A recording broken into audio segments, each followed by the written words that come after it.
आज आपको हम दिखा रहे हैं दुनिया का सबसे पौष्टिक गोंद का लड्डू बलवर्धक कैसे बनता है। देखो, इस पतंजलि गाय के घी के अंदर हमने गोंद डाला और वो गोंद से आप देखो कढ़ाई भर गई। हमने 3 मुट्ठी डाला, उसी में पूरी कढ़ाई भर गई है। और खाने वाले हमारे मल्ल भी मजबूत भी यहाँ तगड़े तगड़े तैयार हैं। ऐसे देखो, ऐसे ये हमने डाला और देखो ये गोंद भून करके तैयार हो गया। अब ज्यादा भूनेंगे तो ये कड़वा हो जाएगा। और इसमें अभी हम इधर ये जो आटा भून रहा है ना, ये आटा भी और बेसन भी। अब वैसे तो हम कहते हैं नवरत्न जो है उसी का तैयार कर देते हैं हम लड्डू, लेकिन सबसे अच्छा गेहूं का मोटा आटा भून और इसको आप रागी से भी बना सकते हो, चौलाई से भी बना सकते हो। और देखो जब ये भूनते हैं ना गोंद, तब क्या हालत होती है, देखो आपके सामने डाल रहे हैं, ऐसे ऐसे हटा लेते हैं। देखो ये, अब देखो ऐसे डाला और एकदम से फूलता है। ठंडे घी में मत डालना, ये ठंडे घी में डालेंगे बात नहीं बनेगी। ऐसे गरम गरम घी के अंदर इसको डालते हैं तो देखो क्या जबरदस्त, ऐसे कोई नहीं तो ये गट्ठड़ सा बन जाता है इसका, और फिर वो अच्छे से भूनता नहीं है, फिर जाड़ के नीचे आकर के कर फर करता है। तो ऐसे ये भूनना है। अब हम योगी नहीं, हम हलवाई भी है। अब ऐसे कल को आप दुकान मत खोल देना रामदेव हलवाई की, तो ये है। लेकिन ऐसे पाक शास्त्र सबको आना चाहिए, और ये पाक शास्त्र में हमने अपनी माँ से सीखा था गोंद का लड्डू। और हमारी मातृशक्ति भी इधर आज हमारे साथ में इस अनुष्ठान में सम्मिलित है। तो ये भाई आप तो अब ये गोंद निकालो, और देखो इसमें हमने ये घी में भून लिया मोटा आटा, और इधर बेसन भी भून लिया। तो बेसन और आटा दोनों को मिला दिया, और दोनों को मिला करके जो है अच्छे से इसके अंदर फिर डाल दिया। तो ये आटा इसको डालो उसमें बेटा, और ये बेसन डाला, और बेसन भी पहले से भुना हुआ हमने, क्योंकि हमें थोड़ी देर में आपको सब बताना था, इसलिए ये पूरा बेसन और पूरा जो है मोटा आटा, और उसको अच्छे से भून दिया। अब इसको तो डालेंगे इसमें निकाल करके कढ़ाई के अंदर, और कढ़ाई के अंदर डाल करके अब जो है इसको तो बंद करो भाई। ये अब इसके तो लड्डू बनाएंगे, हाँ। और इसमें फिर ऊपर से बूरा डालेंगे। देखो अब ये गोंद आप अपनी इच्छा से जितना आपको अनुकूल है उतना जो है आप इसको बना लीजिए। अब गोंद अपने आवश्यकता के अनुसार आप खा सकते हैं। अब देखो, अब हमने इसमें ये गोंद डाल दिया है। अब ये गोंद इसमें जब इसको अच्छे से जो है इसके अंदर वो कर देंगे, मिक्स कर देंगे, तो किसी किसी को भुना हुआ गोंद अच्छा लगता है। हमें तो जब दांत में कर फर करता है ना तो अच्छा लगता है। तो अब ये गोंद वाला कार्यक्रम पकड़ो। ये गोंद वाला कार्यक्रम तो जो है हम सोमेश्वर को, जो हमारा तगड़ा बालक है, उसको सौंप देते हैं। लेकिन अब ये इसी में लड्डू बनाएंगे। लो पकड़ो, ये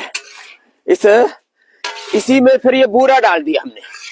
ये बूरा जो है, क्योंकि बूरा और खांड ये ऊपर से मिला देते हैं, और चीनी अच्छी होती नहीं है, तो अच्छे से इसको ऐसे मिला देंगे। तो सोमेश्वर बहुत दंड बैठक लगाई, चलो इसको मिलाओ, अब इसके लड्डू बनाओ। हाँ, और ये तो एक रेसिपी बताई गोंद का लड्डू। अब देखो इधर मावा, दूध को अच्छे से घोटा, उसका मावा बन गया। मावे के अंदर फिर ये गोंद डाल दिया, तो अब ये गोंद की बर्फी बोलो, ये बन जाएगी। अब इसको भी हाथ से ऐसे लड्डू जैसे बना देते। इसमें थोड़ा सा मगज मिला सकते हैं, थोड़ा सा मगज मिला दिया, थोड़े से ड्राई फ्रूट मिला दिए, और ऐसे ही है। हाँ, अब ये तो अपने हिसाब से बना रहे, दंड बैठक लगाते हैं खूब। तो इतना भी छोटा लड्डू बनाओ, ज्यादा ओवरडोज हो जाएगा। तो ये गोंद की बर्फी, और इससे भी एक और जोरदार मामला है। गोंद का लड्डू बताया, गोंद की बर्फी बताई, इसके लिए पहले आपको दंड बैठक लगाना बताया। दंड बैठक लगाओ, मल्ल युद्ध करो, और फिर खाने में क्या खाओ, खाने में आड़ कबाड़ मत खाओ, ताकत की दवाओं के नाम पर, सुपर फूड के नाम पर बहुत सी गंदगी लोग खा रहे हैं। इसलिए अब ये बन गया भैया, अब हाँ अब इसके लड्डू बनाओ ऐसे। हाँ देखो ऐसे ऐसे ऐसे, अब देखो ऐसे इसके ये लड्डू बन जाएंगे ऐसे ऐसे। अब गरम गरम है तो ऐसे इसके लड्डू बन जाएंगे, और ये लड्डू जो खाएंगे फिर वो सोमेश्वर जी और क्या नाम बिटिया, देवभूमि की तरह अपनी नई भूमिका निभाएंगे। तो ये तो लड्डू इधर तैयार हो गए। अब अगला कार्यक्रम नया जोड़ते हैं। दूध में हल्दी शिलाजीत, जैसे ये हमारी बिटिया देव मैत्री जी, इधर हल्दी, और इसमें केसर भी डाल सकते हैं। केसर भी हमारे पास में, अब ये केसर थोड़ा सा महंगा होता है, ये पतंजलि का केसर भी हमने देशवासियों को उपलब्ध कराया है, लेकिन ये जो है अब सबके पास इतना पैसा ना हो तो कोई बात नहीं। तो फिर ये बढ़िया है भाई, देववाणी जी ने बढ़िया लड्डू बना दिए, और कितना देखने में भी कितना खूबसूरत लग रहा है। अब एक बात और बताता हूं आपको, देखो ये थोड़े से मगज, जिसको 5 मगज बोलते हैं ना, इसको थोड़ा सा ऐसे कूट लो। हाँ कूटो बेटा, हाँ थोड़े से मगज इसकी कुटाई कर ली, थोड़ा इसे में गोंद डाल दिया, गोंद की भी कुटाई हो जाएगी। और हाँ इसमें थोड़े से ड्राई फ्रूट भी डाल दिए।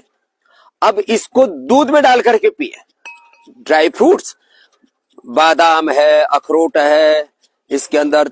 अब जिनको थोड़ा गर्मी अच्छी रहती है, काजू में भी ताकत है, तो उसको भी डाल लें, और इसको कूटो कूटो, कूट करके उधर से जो है अब इसको ये दूध के अंदर, अब ये दूध भी उबल करके कितना बढ़िया लग रहा है, देखो इसमें केसर भी है, इसमें हल्दी भी है, और अब इसमें डालो बेटा।